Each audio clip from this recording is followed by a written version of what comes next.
Have you heard the words también and tampoco in Spanish, but aren't exactly sure when to use each one? Well, then you've come to the right place. Hi, I'm Mafalda from BaseLang, and in today's video, I'll teach you everything you need to know about using también and tampoco. They're both used for expressing agreement, but the key difference is whether we're agreeing to affirmative or negative statements. Don't worry, I'll explain all this in a minute. And stick around because at the end, we'll even see how to disagree with both affirmative and negative sentences.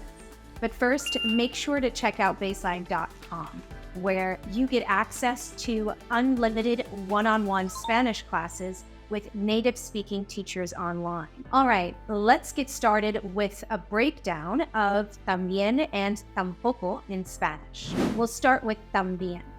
También can have a few translations in English, including as well, also, or to. The main point is that they all add some information in the affirmative. With también, we're always agreeing with the first statement. Now let's see a few ways to use también in Spanish. We can use it to link two things that are true. Yo leo novelas, pero también leo cuentos. I read novels, but I read short stories as well. Marta come saludable.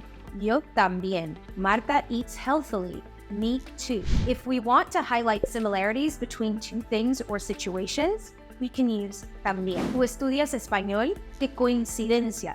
Yo también. You study Spanish? What a coincidence. Me too. We can react to an affirmative statement by repeating the information again with también, or just by shortening the response to mean the same thing. ¿Sus hijos quieren ir a la piscina? Los nuestros también quieren ir a la piscina. Your kids want to go to the pool? Ours want to go to the pool too. ¿Tu vecino tiene un perro pequinés? Yo también. Your neighbor has a Pekingese dog? I do too. We can also use también to add more information. El hotel tiene un excelente servicio a la habitación y un spa hermoso también. The hotel has excellent room service and a beautiful spa as well. Finally, where do we place también in a sentence? It can be positioned either before or after the verb. Yo también voy. Yo voy también. I'm going too. Okay, now we're ready to look at tampoco. Tampoco is used to express agreement, but only with negative statements. English translations include neither, not either, and nor. Let's see how this works. The easiest way is to just agree with the negative statement by saying yo tampoco, meaning me neither. Imagine your friend tells you she didn't do her homework, and you want to respond that you didn't do yours either. You just say yo tampoco, I didn't either. Just like with también, we often repeat the statement with tampoco. ¿No dormiste lo suficiente? Yo tampoco. You didn't get enough sleep? Me neither.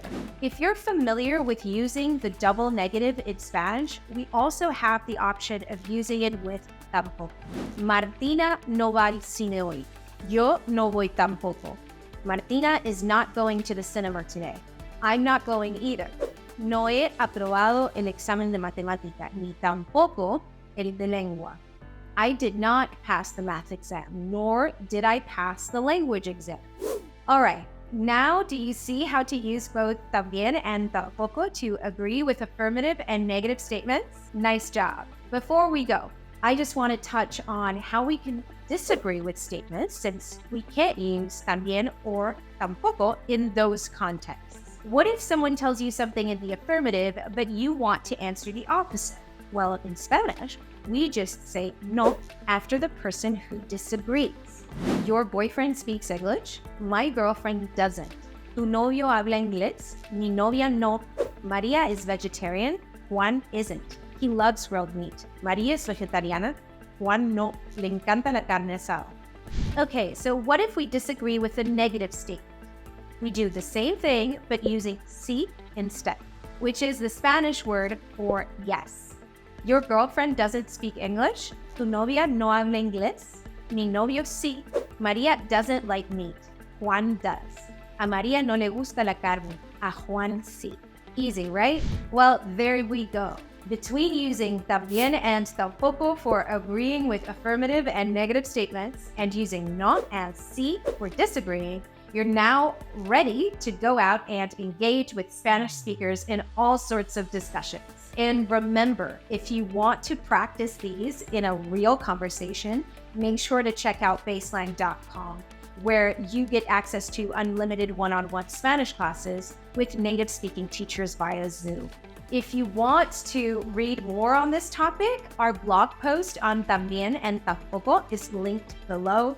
And if you liked this video, be sure to give it a thumbs up and subscribe to our channel for more lessons. Thanks for watching today's video. Nos vemos en la próxima.